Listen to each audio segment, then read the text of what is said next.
When my daughter shouted, "You will either serve my husband or get out of my house," I did not respond in anger. Instead, I smiled, took my suitcase and left, leaving behind the house I had paid for with my life. She was waiting for me to break down, as usual, but this time everything was different. A week later, I had 22 missed calls, and that was far from the end of my plan. They will regret their words and their actions. Before we continue, please subscribe to the channel and let us know where you are listening in the comments. My keys were still warm in my palm when I pushed through the front door, grocery bags cutting into my wrists. The Saturday afternoon light filtered through the living room curtains, casting everything in that soft spring glow that usually made me smile. Not today. Harry was sprawled in my leather recliner, Martha's last gift to me before the cancer took her. His stockinged feet were propped up, a half-empty beer bottle dangling from his fingers. The remote control rested on his belly like he owned the place, which I suppose he thought he did. Old man, he didn't even look up from the basketball game. Grab me another beer from the fridge while you're up. I set the grocery bags down slowly, feeling the weight of the milk cartons and bread loaves. The plastic handles had left red marks across my palms. "Excuse me?" "You heard me." Harry's eyes stayed fixed on the television screen. "Corona, not that cheap stuff you drink." Something cold settled in my chest. I'd bought those Coronas specifically for him. Spent my Social Security money on beer I'd never touch. "Harry?" I just walked in. "I need to put these groceries away." Now he looked at me. His face carried that familiar expression, the one that said I was being unreasonable. Difficult. "What's the big deal? You're already standing. I'm comfortable." "The big deal is that this is my house." Harry's feet hit the floor with a thud. He stood slowly, using his height advantage like a weapon. At 30, he was bigger than me, broader, but I'd been dealing with difficult people long before he was born. "Your house? Funny, because your daughter and I live here. We pay the bills. With my money. Details." He stepped closer, beer still in hand. "Look, Clark, we can do this the easy way or the hard way. You want to keep living here peacefully? You play ball. Simple as that." The kitchen door swung open. Tiffany appeared, her blonde hair pulled back in a messy ponytail, dish towel in her hands. She took in the scene. Harry standing over me, the tension thick enough to choke on. "What's going on?" Her voice carried that warning tone I remembered from her teenage years. "Your father's being difficult," Harry said without taking his eyes off me. "I asked him to get me a beer, and he's making it into some kind of federal case." Tiffany looked at me with disappointment, like I was a child acting out. "Dad, just get him the beer. It's not worth fighting over." But Harry wasn't done. He moved closer, close enough that I could smell the alcohol on his breath. "See, Clark, here's how it's going to work. You live in our house. You contribute. That means when I ask you to do something, you do it. No questions, no attitude." "Our house?" I kept my voice level, even though my heart was hammering. "That's right." Tiffany stepped beside her husband, presenting a united front. "Dad, you need to decide, right now. Either you help Harry and do what he asks, or you can pack your things and leave." The words hung in the air like smoke. I looked at my daughter, searching for any hint of the little girl who used to climb into my lap during thunderstorms. She stared back with Harry's same entitled expression. "All right," I said quietly. Harry smirked, thinking he'd won. "Good. Now, about that beer. I'll pack." The smirk died on his face. Tiffany's mouth fell open slightly like she'd expected me to crumble, to apologize and shuffle to the kitchen like a beaten dog. I turned toward the hallway, leaving the grocery bags where they sat. Behind me, I heard Harry's sharp intake of breath. Tiffany's whispered, "Dad, wait." But I was already walking toward my bedroom, my footsteps steady on the hardwood floor. Martha and I had refinished together 20 years ago. The suitcase came down from the closet shelf with a soft thump.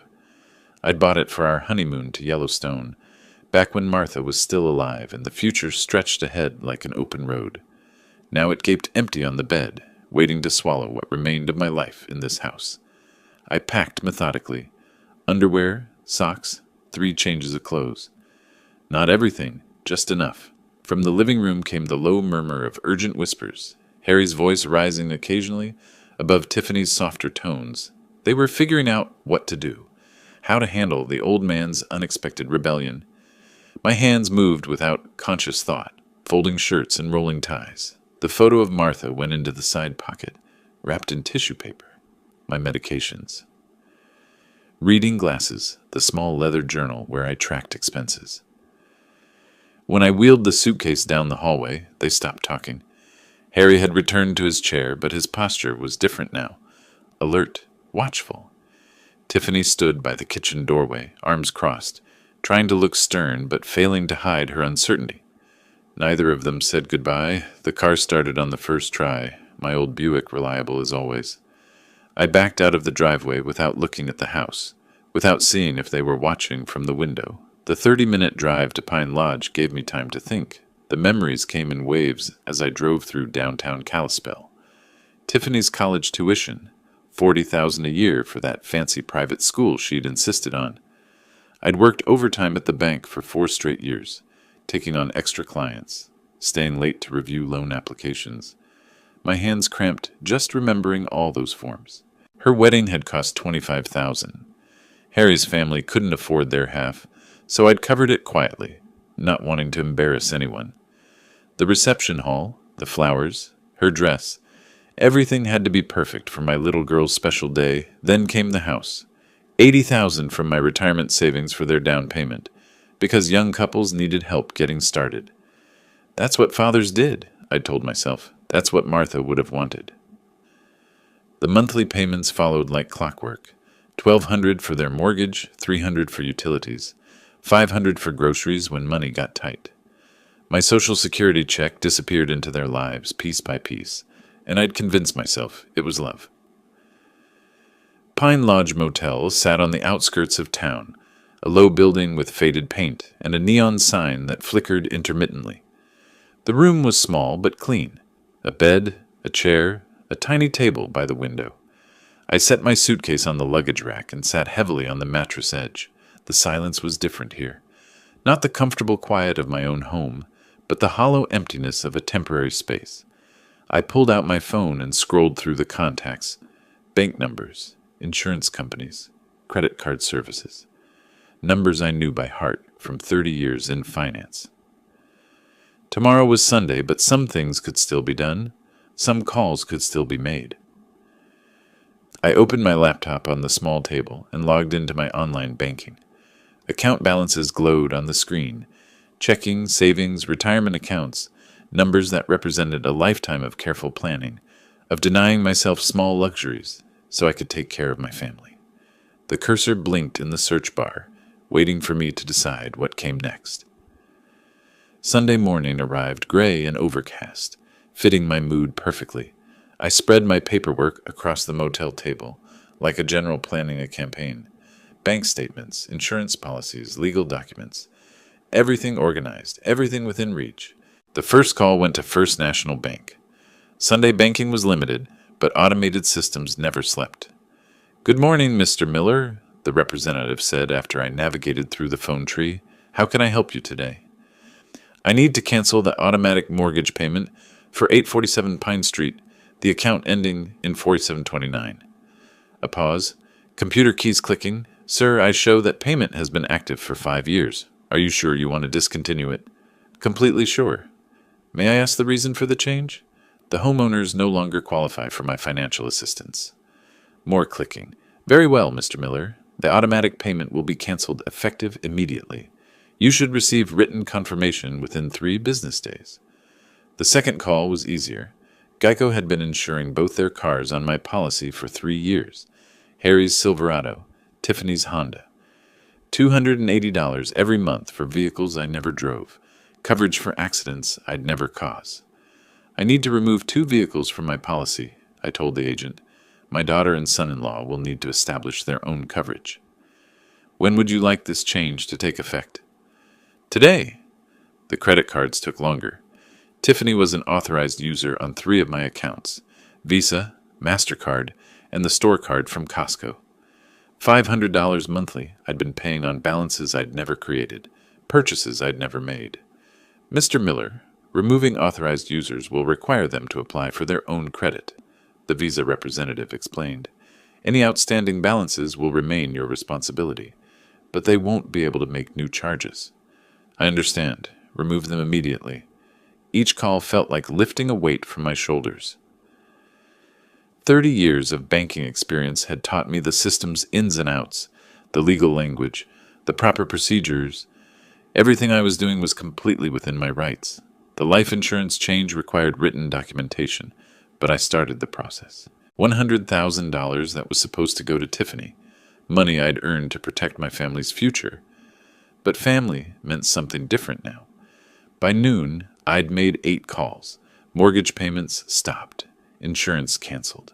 Credit cards blocked. The automatic transfers that had been bleeding my accounts dry for years. All of it ended with polite conversations and confirmation numbers. I sat back in the cheap motel chair and looked at my notes. Confirmation numbers, reference codes, effective dates. The paper trail of financial independence. My phone sat silent on the table. No missed calls, no urgent messages. They didn't know yet. Probably wouldn't know until the first payment bounced. The first bill arrived with their names on it instead of mine, but they would know soon enough. I closed my laptop and walked to the window. Across the parking lot, an elderly man was loading suitcases into a pickup truck, his wife directing the operation with gentle efficiency, probably heading home from visiting grandchildren, or maybe starting a long-postponed vacation. I envied their easy partnership, the way they moved around each other with practiced familiarity. Martha and I had been like that once. My phone buzzed against the table. Unknown number. I let it ring. The week passed quietly for me, but apparently not for them. I'd settled into a routine at Pine Lodge. Coffee from the lobby, breakfast at the diner down the street, long walks around Kalispell's quiet neighborhoods. My phone accumulated missed calls, like a collection I had no interest in starting. By Wednesday, there were 12 messages. By Friday, 22. I listened to them in chronological order, watching the progression from confusion to anger to desperation. The first few were almost casual. Tiffany asking if there was some kind of banking error with the mortgage payment. Harry leaving brief, annoyed messages about the car insurance lapsing, but by the middle of the week, panic had crept in. "Dad, what the hell is going on?" Tiffany's voice cracked with frustration. "The bank says you stopped the automatic payment. They want the full amount by Friday, or they'll start foreclosure proceedings." Harry's messages grew increasingly aggressive. "Clark, you need to fix this shit right now. I've got people asking questions about my insurance. You're making us look like deadbeats." The later calls bordered on begging. Tiffany crying, promising they'd work something out if I'd just call them back. Harry trying a different approach, claiming he'd been too harsh and wanted to make things right. I deleted each message after listening, feeling nothing but mild curiosity about their growing desperation. Thursday morning brought a knock at my motel room door.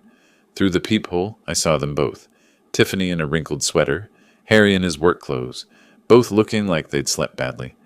I opened the door but didn't invite them in. "Dad." Tiffany's eyes were red-rimmed, her usual composure cracked. "We need to talk."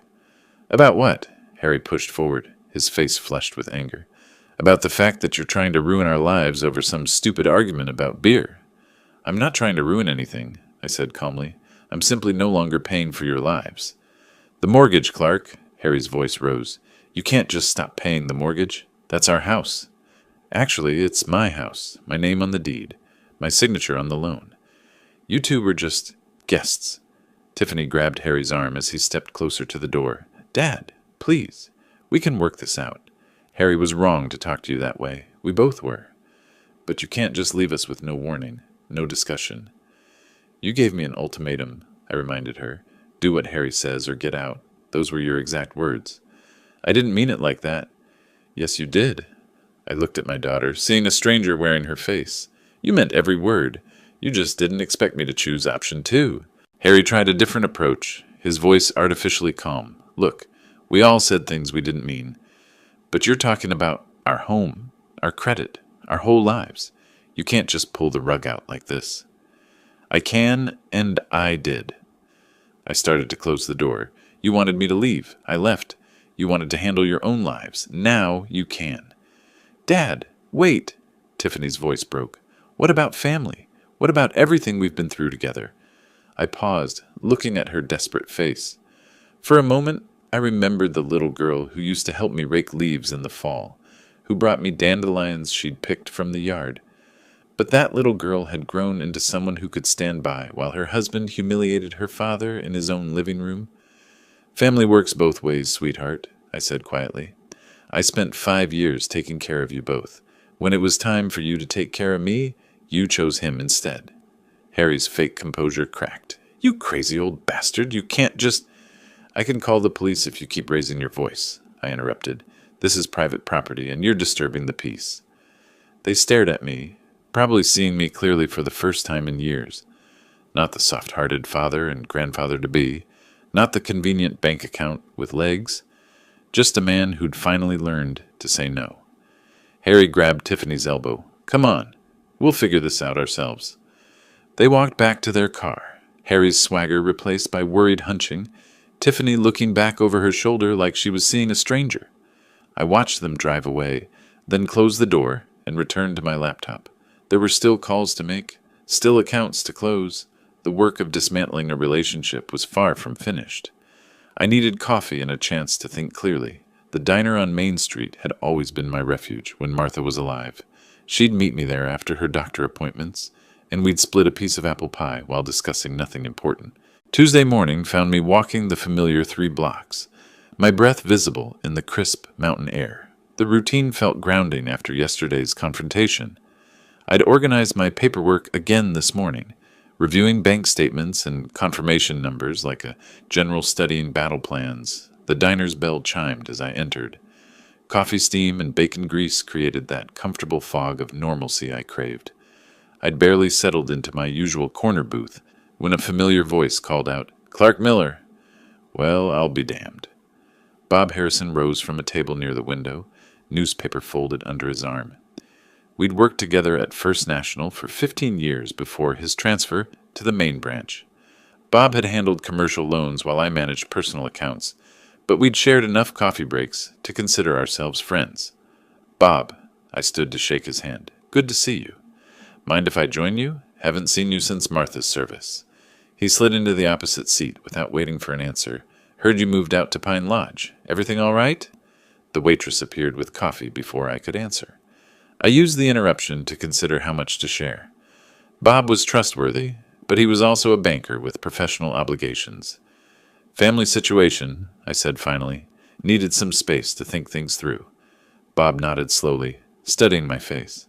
That son-in-law of yours tried to pull a fast one on us a few months back. My coffee cup stopped, halfway to my lips. What kind of fast one? Wanted a home equity loan on your house, $50,000. Bob's expression darkened. Claimed it was his property, brought in documentation and everything. The diner's ambient noise seemed to fade. My house? He said he owned my house? That's right.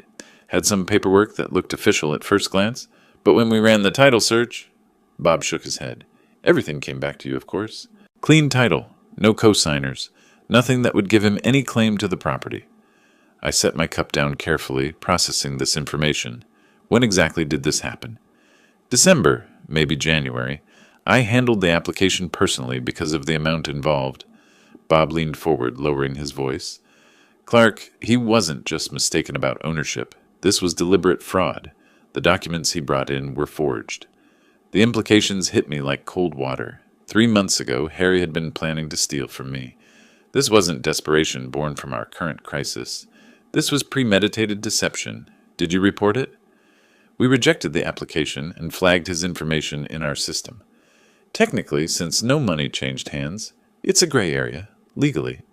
But I kept copies of everything. Bob studied my expression. You really didn't know about this? I shook my head, thinking about all those monthly payments I'd been making, all the dinners where Harry had complained about money troubles while planning to rob me behind my back. What was he going to use the money for? Bob glanced around the diner, then leaned closer. According to his application, home improvements. But word around town is Harry's got gambling debts, pretty substantial ones. How substantial? Jim Morrison might know more. You remember Detective Morrison? He mentioned something about Harry being a regular at Glacier Peaks Casino. I did remember Jim Morrison. We'd served on the church building committee together, and his daughter had been in Tiffany's graduating class. If Jim had information about Harry's gambling, it was probably accurate. Bob, I appreciate you telling me this. I pulled out my wallet to pay for coffee I'd barely touched. Clark, be careful. A man who'd forge documents to steal from family might do other desperate things when he's cornered. I walked back to Pine Lodge with my mind racing. Harry's beer demand and disrespect suddenly made more sense. He'd already seen me as a mark, a convenient source of cash for his gambling habit. The ultimatum wasn't about establishing dominance. It was about maintaining access to money he believed he was entitled to steal. Back in my motel room, I opened my laptop and created a new document titled Harry Thompson Evidence. Bob's revelation was just the beginning. If Harry had been lying about this, what else had he been hiding? The courthouse closed at 5 p.m. I had 1 hour to file the paperwork that would change everything. After lunch, I'd driven straight from the diner to the Flathead County Courthouse, an imposing brick building that had intimidated me as a young man but now seemed like an ally. The clerk's office was on the second floor, staffed by a middle-aged woman who processed my eviction notice with professional efficiency. "Mr. Miller, you understand this is your daughter's residence?" She reviewed the property deed I'd provided, comparing it to the eviction documents. "It's my property. The residents have violated the terms of their occupancy." "What terms would those be?" I'd prepared for this question. "Verbal agreement requiring mutual respect and contribution to household expenses." "Both conditions have been breached." She stamped the papers with practiced authority. 30-day notice period begins today. If they contest, we'll schedule a hearing. Otherwise, the sheriff will serve final papers after the deadline. "How long before they receive this?" "Sheriff's Department handles service of process, usually within 48 hours. I thanked her and collected my copies, feeling the weight of legal authority behind my actions. No more financial manipulation or emotional blackmail. Everything was going through proper channels. Now, my next stop was the police station. Detective Jim Morrison's office was tucked in the back corner of the building, a cramped space dominated by filing cabinets and coffee-stained paperwork. Jim had aged since I'd last seen him. More gray hair, deeper lines around his eyes, but his handshake was still firm. "Clark, what brings you to my corner of the world?" "Information gathering. Bob Harrison mentioned you might know something about Harry Thompson's gambling activities." Jim's expression shifted to professional interest. "Your son-in-law? What's the context here?" I explained the situation briefly. The ultimatum, my departure, the discovery of Harry's attempted loan fraud. Jim listened without interrupting, occasionally making notes. "Harry's definitely known at Glacier Peaks," Jim said when I finished. "Regular player, usually at the poker tables. Staff mentioned he's been more frequent lately, playing higher stakes." "Any idea how much he owes?" "Different creditors, different amounts. We've had calls about collection issues. Nothing criminal yet, but heading that direction. I'd estimate 18 to 20,000 total." The number staggered me. Harry had been living in my house, eating my food, demanding my respect, while secretly burning through enough money to buy a decent car. Who are these creditors? Mix of legitimate lenders and less savory characters. The legitimate ones are getting impatient. The others, Jim shrugged. Let's just say they don't usually involve law enforcement in their collection methods. What's the timeline looking like? He's been stalling for about 6 weeks. Most creditors will give someone 3 months before escalating. Harry's running out of road. I left the police station with a clearer picture of my son-in-law's situation. The gambling explained his desperation, his attempt to fraudulently mortgage my house, and his increasing aggression toward me. I wasn't just a convenient funding source. I was his only hope of avoiding serious consequences. That evening, I sat in my motel room reviewing the day's progress. Legal eviction notice filed and ready for service. Confirmation of Harry's gambling debts and fraudulent activities. A growing network of professional allies who understood the real situation. I opened my laptop and updated my evidence file, adding Jim Morrison's information to Bob Harrison's revelations. Pattern recognition had been a crucial skill in banking, and the patterns here were becoming crystal clear. Harry wasn't just disrespectful or entitled. He was desperate, dishonest, and dangerous. The more pressure he felt, the more reckless he would become. I needed to be ready for whatever came next. Tomorrow, I would start making strategic phone calls to Harry's creditors. Not to pay his debts, Those consequences were his to face, but to ensure they knew his true financial situation, including the fact that he had no legal claim to my property. The truth was always the best weapon. Word travels fast in a town like Kalispell. By Friday, I realized it was time to control the narrative. My first encounter happened at the post office, where Mrs. Henderson from the church mailing committee cornered me near the stamp machine. She was one of those women who collected information like others collected recipes, always ready to share what she'd learned. "Clark, dear, I've been hearing troubling things about family troubles. Is everything all right?" I considered my response carefully. Mrs. Henderson would repeat whatever I said to at least a dozen people by Sunday service. Tiffany and Harry asked me to move out, so I did. Sometimes adult children need to handle their own responsibilities. Her eyebrows rose. "They asked you to leave your own house?" It seemed like the best solution for everyone involved. "But didn't you pay for their wedding and help them with the down payment?" She leaned closer, lowering her voice conspiratorially. "I always wondered how they afforded that house on Harry's salary." I nodded but didn't elaborate. The facts would speak for themselves. My next stop was Miller's Hardware, where I'd worked part-time after retiring from the bank. Tom Kowalski, the owner, looked up from his inventory sheets with genuine concern. "Clark, heard you're staying out at Pine Lodge. What's going on?" 3 other employees gathered around as I explained the situation. Their reactions were immediate and unanimous. Shock that Harry had treated me so disrespectfully. Anger that I'd been supporting them financially for years without recognition. "You paid for their college tuition?" Dave, the assistant manager, shook his head in disbelief. "Harry told everyone his family was well off. Said they were helping you with mortgage payments." "Harry said a lot of things that weren't true," I replied calmly. Tom's expression darkened. "That explains why he always seemed to have money but never worked overtime. We offered him extra shifts plenty of times, but he always had other commitments." "Those commitments were probably at the casino," muttered Sarah from the paint counter. By the time I left the hardware store, I knew the real story would be all over town within hours. Kalispell's small-town network was more efficient than any advertising campaign.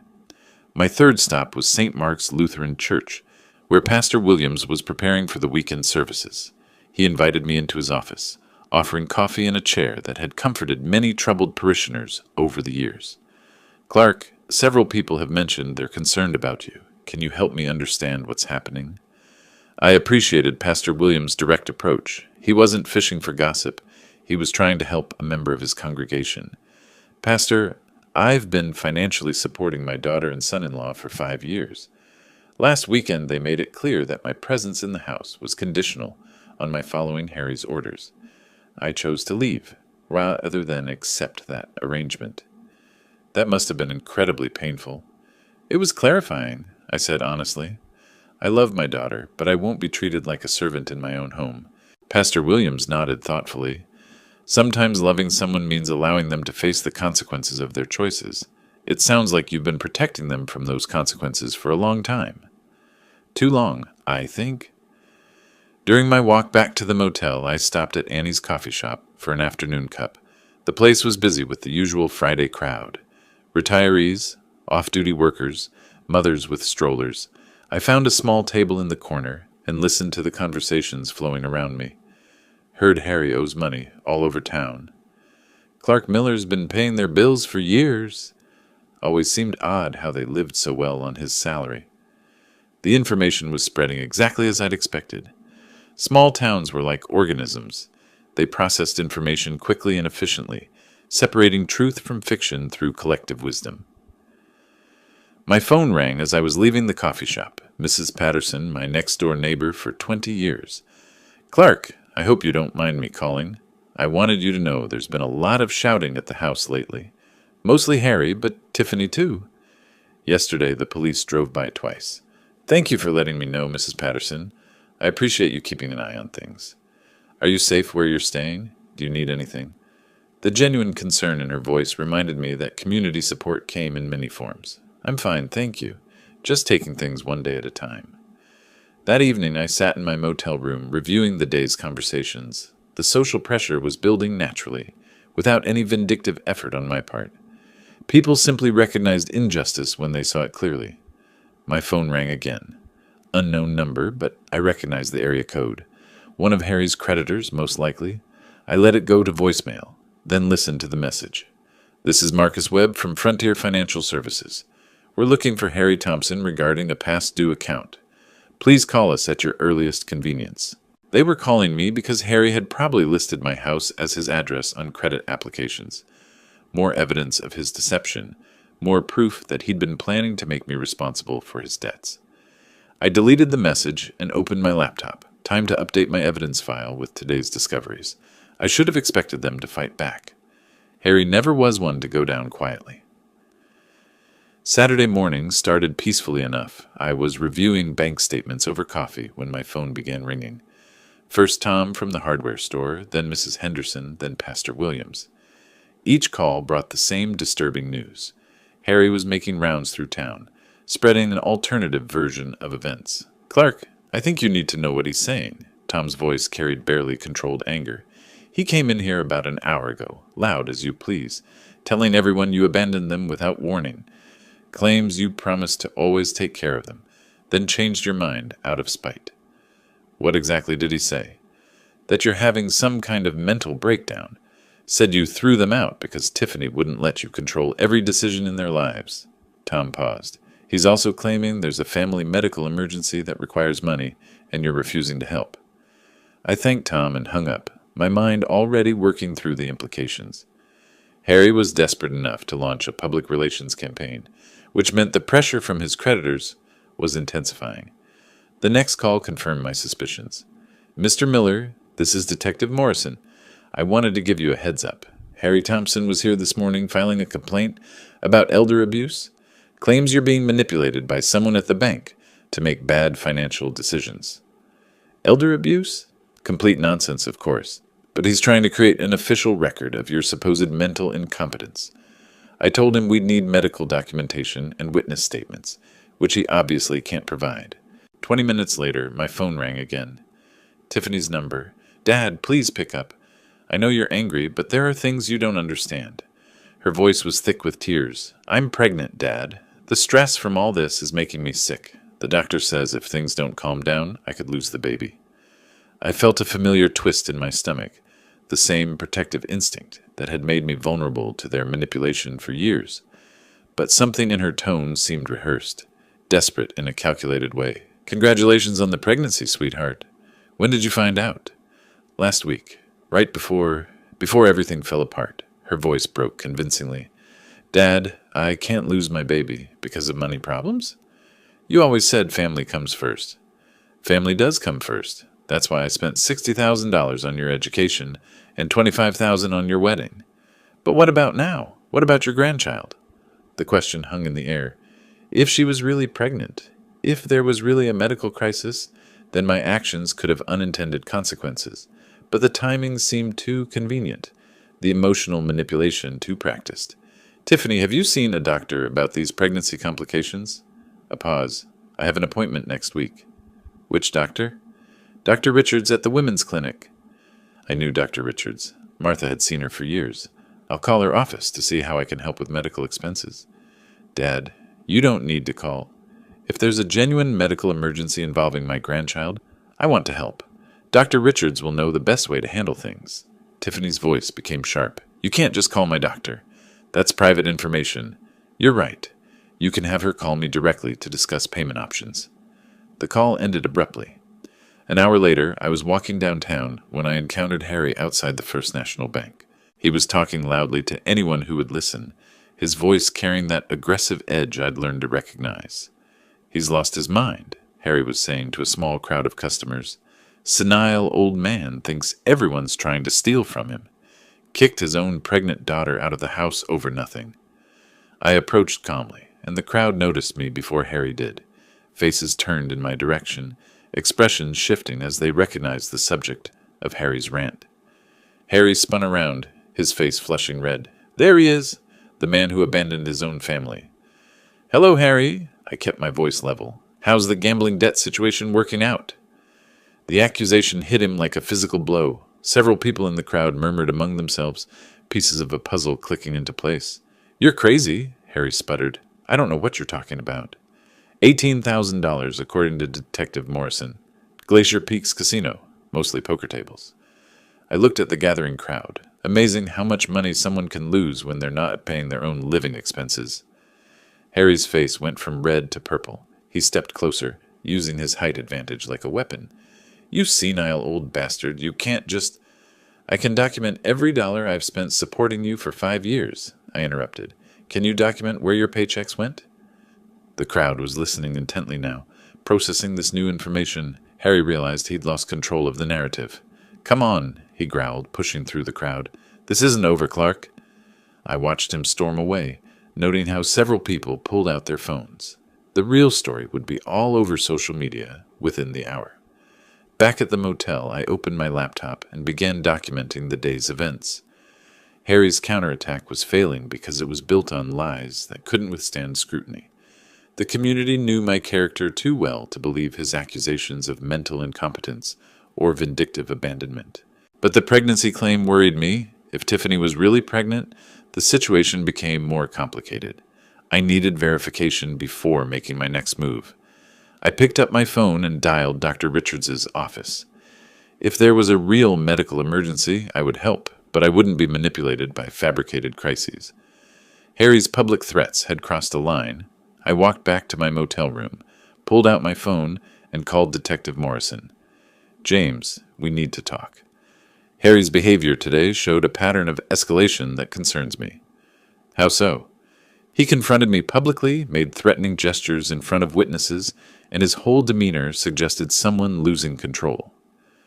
I looked out my motel window toward downtown. I'd like to file a formal complaint and explore protection options. Come in tomorrow morning. Bring any documentation you have. But I didn't need to wait until morning. Steve Brennan, the Pine Lodge night manager, knocked on my door an hour later. Mr. Miller, that man who was yelling in our parking lot earlier, he came back about 20 minutes ago, stood outside your door for maybe 5 minutes, then left, made some guests nervous. Steve was a retired Army sergeant who'd seen enough trouble to recognize it developing. Did he say anything specific? Muttered something about teaching old fools lessons. I've got it on security video if you need it. Security footage, physical evidence of Harry's threatening behavior on private property. Steve, would you be willing to provide that footage to the police? Absolutely. Guy like that shouldn't be intimidating elderly residents. The next morning, I arrived at the police station with Steve's security, USB drive, and a written timeline of Harry's escalating behavior. Detective Morrison reviewed everything with professional thoroughness. Clark, this shows a clear pattern of intimidation. Combined with what I witnessed yesterday at the bank, we have grounds for a restraining order. What would that involve? Legal prohibition against Harry coming within 500 feet of you or your property? Violation means immediate arrest. Jim leaned back in his chair. There's something else you should know. Harry consulted with a lawyer Friday about adverse possession laws. The words hit me like cold water. Squatters' rights. Exactly. He was researching whether he could claim legal ownership of your house based on living there continuously. Jim's expression was grim. Montana requires 5 years of hostile occupation. They've been there 3 years. He was planning to wait 2 more years, then file a claim. The implications staggered me. Harry hadn't just been freeloading. He'd been executing a long-term plan to steal my family home through legal technicalities. Does he have any legitimate claim? None whatsoever. Adverse possession requires hostile occupation without the owner's permission. Since you gave them permission to live there and they never paid rent or property taxes, there's no legal basis. Jim pulled out a file folder. But it shows premeditation. He's been planning this theft for years. What about the restraining order? I can fast-track it given the evidence. You'll have it by this afternoon. I left the police station with a new understanding of my son-in-law's character. The beer incident hadn't been about establishing dominance. It had been about maintaining a deception that would culminate in stealing my home. Walking back to my car, I pulled out my phone and scrolled through my contacts. Time to make some strategic calls. The first was to Marcus Webb at Frontier Financial Services, one of Harry's creditors who'd been calling my number. Mr. Webb, I'm returning your call about Harry Thompson. I need to clarify something important. He doesn't live at my address anymore and has no legal claim to my property. He listed that address as his residence on all credit applications. He was a guest in my home. I evicted him last week. If you're looking for him, he works at Mountain View Auto Dealership on Highway 93. The second call was to Continental Credit Recovery. This is Clark Miller. You've been calling about Harry Thompson's debts.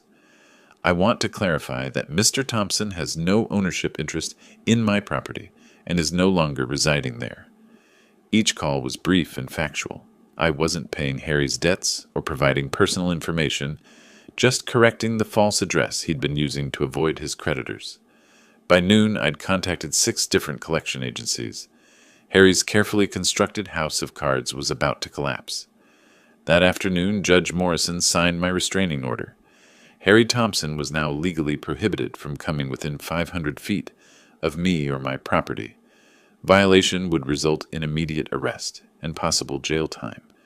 I drove back to Pine Lodge feeling the satisfaction of justice properly applied. Harry had spent 3 years planning to steal my home. Now he couldn't even approach it legally. My phone buzzed with a text from an unknown number. "This isn't over, old man." I forwarded the message to Detective Morrison, then blocked the number. Evidence collection had become second nature. Monday morning, I filed the restraining order. By noon, I was watching Harry's world collapse from multiple directions. The courthouse clerk stamped the final copy with efficient authority. "Mr. Miller, this order is effective immediately. Any contact or approach within 500 feet constitutes a violation." I thanked her and walked to my car. Knowing the sheriff's deputy would serve Harry the papers within hours, my phone was already ringing. "Clark, this is Mike Brennan from Mountain View Auto." Mike was Harry's boss, a decent man who'd built his dealership on reputation and trust. "I need to ask you something directly. Are the things Harry's been saying about you true?" "What has he been saying?" "That you had some kind of breakdown and threw him out because of dementia. That there's a family medical emergency and you're refusing to help." Mike's voice carried skepticism. "Thing is, Clark, I've known you for 20 years. This doesn't sound like the man who co-signed my son's first car loan." "Mike, Harry gave me an ultimatum to obey his orders, or leave. I chose to leave. There's no medical emergency, and my mental faculties are fine, as my banker, lawyer, and police detective can confirm." A long pause. I was afraid of that. "Clark, I've got 3 customers today who mentioned Harry owing them money. One recognized him from the casino. This is affecting my business." "I understand. I'm going to have to let him go. Can't have this kind of controversy around customers who trust us with major purchases." 20 minutes later, I was having coffee at Annie's when I saw the first debt collector pull up to my former house, Continental Credit Recovery, based on the magnetic door sign. I'd spoken with them Friday about Harry's false address claims. My phone rang. "Tiffany's number? Dad? There are men at the house asking about Harry's debts. They want to know about our assets, our income, everything." Her voice carried genuine panic now. "What did you tell them?" I told them the truth, that Harry doesn't own my property and no longer lives there. But they're talking about garnishing wages, seizing assets. "Dad, I don't understand any of this." "Sweetheart, that's what happens when someone borrows money they can't repay. Those are consequences Harry created, not me." "He owes $18,000? How is that possible?" So she really hadn't known the full extent. Gambling debts? Glacier Peaks Casino, according to Detective Morrison. Silence on the line, then quietly, "He told me he was working overtime those nights." "I'm sorry you're learning this way, Tiffany." And the sheriff's deputy was here too. Served Harry some kind of legal papers. He's been ranting and throwing things ever since. The restraining order. Harry was probably just realizing that his options had evaporated completely. "Dad, he's talking about leaving town. Says there's nothing left here for him." Her voice cracked. "What am I supposed to do?" "Make decisions based on who Harry really is, not who you hoped he was." That evening I parked across the street from my former house and watched the chaos unfold. 3 different creditor vehicles had visited during the day. Mrs. Patterson next door waved at me sadly. She'd been watching the situation develop with the concern of a longtime neighbor. Through the living room window, I could see Harry and Tiffany arguing. His gestures were aggressive, desperate. Hers looked defensive, frightened. The fairy tale marriage built on my financial foundation was crumbling as reality intruded. My phone buzzed, a text from Steve at Pine Lodge. That guy tried to get in the building again, told him about the restraining order. He left, but he was really angry. I forwarded the message to Detective Morrison. Harry was violating the restraining order within hours of being served. His desperation was making him reckless, which made him dangerous, but it also made him predictable. A desperate man with gambling debts, no job, and legal troubles had limited options. He could face his responsibilities like an adult, or he could run. Given what I'd learned about Harry's character, running seemed most likely. I drove back to Pine Lodge considering the implications. If Harry fled town to escape his creditors, what would happen to Tiffany? Would she go with him, choosing loyalty to a man who deceived her for years? Or would she finally see him clearly and make a different choice? Either way, the consequences were theirs to face. I'd spent 5 years protecting them from reality. That protection had ended the day they asked me to choose between my dignity and their demands. I'd chosen dignity. Now they could choose their own path forward. 2 days of watching their desperation was enough. I called Tiffany Wednesday morning and told her to meet me at the diner. Just her. I can't leave Harry alone right now, Dad. He's really struggling with everything that's happening. Then we have nothing to discuss. The restraining order means I can't be around him anyway. A long pause. Where do you want to meet? Main Street Diner, 2 o'clock, back corner. Booth where we can talk privately. I arrived early and chose the booth facing away from the street. I wanted this conversation to focus on words, not worried glances at passing cars. When Tiffany arrived, she looked older than her 28 years. Stress lines around her eyes, nervous fidgeting with her purse strap, she slid into the opposite seat and immediately started talking. Dad, I know you're angry, but Harry's lost his job, and these debt collectors won't leave us alone.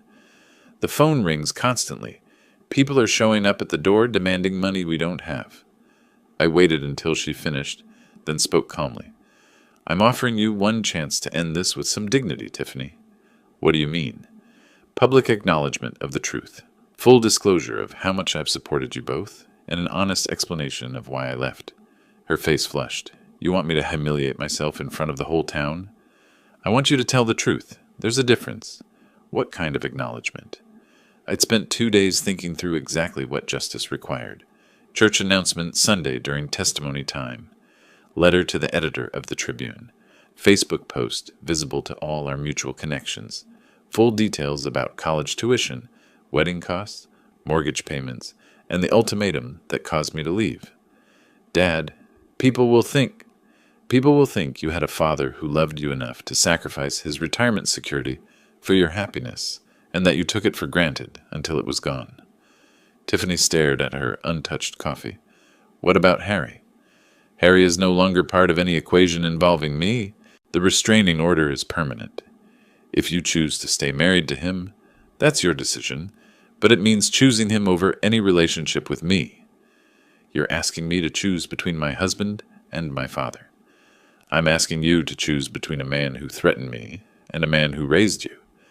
The fact that you see those as equivalent choices tells me everything about how far we've drifted apart. She was quiet for a long moment, processing the implications. What about the house? It's been in our family for generations. It's going to the Montana Veterans Housing Initiative. 3 families of veterans will live there. People who understand what service and sacrifice actually mean. The words hit her like a physical blow. The will? Already changed, witnessed, signed, and filed with my attorney. I kept my voice gentle but firm. Even if you do everything I've asked perfectly, the house won't come back to you. That decision is final. Why? Because I need to know that any reconciliation between us is based on love, not inheritance expectations. For 5 years, you treated me like a convenient funding source. I want to see if there's anything left between us beyond financial dependency. Tiffany's eyes filled with tears. Real ones this time, not the calculated manipulation I'd grown accustomed to. I'm sorry, Dad. I really am. I never meant for things to go this far. Sorry isn't enough anymore, sweetheart. The whole town watched you, and Harry treat me like a servant in my own home. They watched you choose his demands over my dignity. Words are just words now. I need to see actions. What if I can't do it? What if I can't stand up in front of everyone and admit how wrong we were? then you'll live with the consequences of that choice. Harry will probably leave town to escape his creditors. Men like him always run when things get difficult. You can go with him and start over somewhere else, or you can stay here and try to rebuild your life with honesty. And if I do what you're asking, then maybe, over time, we can build a real relationship, not based on money or guilt or obligation, but on mutual respect between two adults. Tiffany wiped her eyes with a napkin. How long do I have to decide? Sunday morning. Church starts at 10. If you're not there to tell the truth, I'll know you've made your choice. She stood slowly, looking older and more fragile than when she'd arrived. Dad, do you think you could ever forgive me? I looked at my daughter, really looked at her, and saw glimpses of the little girl who used to braid dandelions into crowns and demand bedtime stories about brave princesses. Forgiveness and trust are different things, Tiffany. I forgave you the day I decided to leave rather than fight, but trust has to be earned back, one honest action at a time.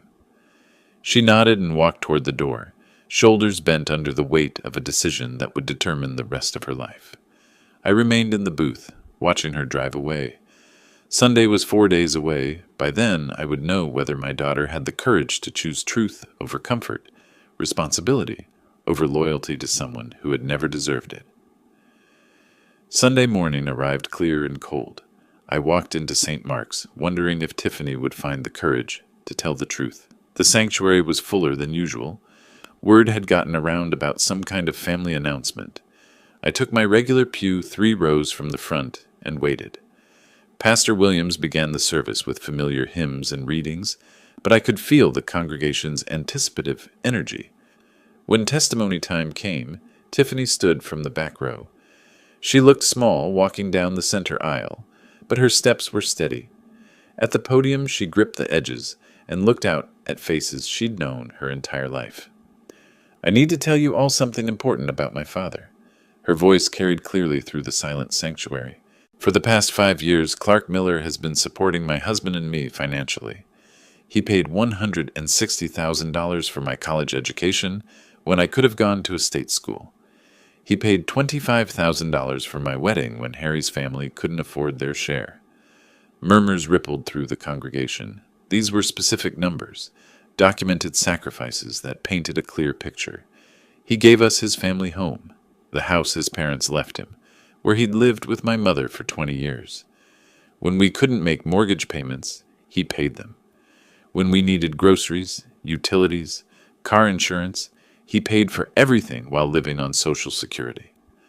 Her voice strengthened as she continued. 3 weeks ago, when my father wouldn't follow my husband's orders like a servant, we gave him an ultimatum: obey Harry or leave his own house. Dad chose to leave rather than surrender his dignity. The sanctuary was completely silent now. Even the children seemed to sense the gravity of her words.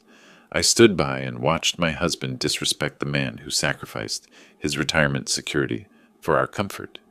I chose loyalty to someone who threatened my father over loyalty to the man who raised me with love and patience. Tears flowed freely now, but her voice remained clear. I'm standing here because my father offered me one last chance to choose truth over pride. I was wrong. Harry was wrong. My father deserved gratitude and respect, and instead we gave him ultimatums and demands. She looked directly at me. Dad, I'm sorry isn't enough for what we put you through, but I'm hoping it's a start. The congregation erupted in supportive murmurs as Tiffany returned to her seat. Pastor Williams approached the podium with tears in his own eyes. Sometimes the hardest courage is admitting our mistakes publicly. Tiffany has shown that courage today, and her father has shown us what dignity looks like under pressure. After the service, people approached me with embraces, handshakes, and words of support. Mrs. Henderson squeezed my hand. We all suspected you were helping them financially, Clark. What we didn't know was how they repaid your kindness. Tom from the hardware store clapped my shoulder. That took real character, what you did. Setting boundaries isn't easy when family's involved, but the most meaningful moment came when Tiffany approached me outside the church. The letter to the Tribune will run Wednesday. The Facebook post goes up tonight. She hesitated. Harry left town yesterday, packed his truck while I was at work, and disappeared. No forwarding address, no note, nothing. I wasn't surprised. Men like Harry always ran when confronted with consequences. I'm sorry your marriage ended this way. I'm not, she said quietly. I filed for divorce this morning, found out he'd been using my credit cards for gambling without telling me. The debts are worse than we thought. 3 months later, I stood in the front yard of my former family home, watching 3 veteran families move into the transitional housing units the Montana Veterans Housing Initiative had created. The house had been renovated into separate apartments, each family getting privacy while sharing common areas. Staff Sergeant Maria Santos, recently returned from deployment, directed her 2 children toward the playground equipment donated by local businesses. Mr. Miller, this opportunity means everything to us. Thank you for choosing veterans for this gift. Veterans understand sacrifice, I replied. This house should serve people who've actually earned it. My own life had settled into peaceful routines at the lakeside cabin I'd purchased, with money no longer flowing to ungrateful dependents. Morning coffee on the deck overlooking Flathead Lake, afternoon fishing, evening reading, simple pleasures that felt luxurious after years of financial stress and family drama. The cabin was small but perfectly suited to my needs. 2 bedrooms, a kitchen where I could cook actual meals instead of eating restaurant food constantly, and a dock where I could launch my small fishing boat. My phone buzzed with a text from Tiffany. Dad, I'm 3 months into counseling and learning a lot about healthy relationships. Could we try having coffee sometime? I'd like to earn your trust back, one conversation at a time. I smiled, looking out at the lake where an osprey was fishing in the shallows. Tiffany had kept her word about the public acknowledgments. The newspaper letter had been thorough and honest. The Facebook post had generated dozens of supportive comments from community members who finally understood the real story. More importantly, she was taking responsibility for rebuilding our relationship instead of expecting forgiveness without effort. I typed back, "Coffee sounds good. Saturday morning at the diner?" Her response came immediately. "I'll be there. And Dad, thank you for not giving up on me completely." I set the phone aside and watched the osprey rise from the water with a fish in its talons. Sometimes patience and dignity were rewarded, even when the wait seemed endless. The sun was setting over the Rockies, painting the lake surface gold and orange. In the distance, I could hear children laughing at the veterans' housing complex, families building new lives in the home where I'd learned the difference between generosity and enabling. Justice served, dignity preserved, and maybe, just maybe, a daughter ready to earn back her father's trust through honest effort rather than emotional manipulation. It had been worth the wait. If you liked this story, please like this video, subscribe to the channel, and share your impressions of this story in the comments. To listen to the next story, click on the box on the left. Thank you for watching.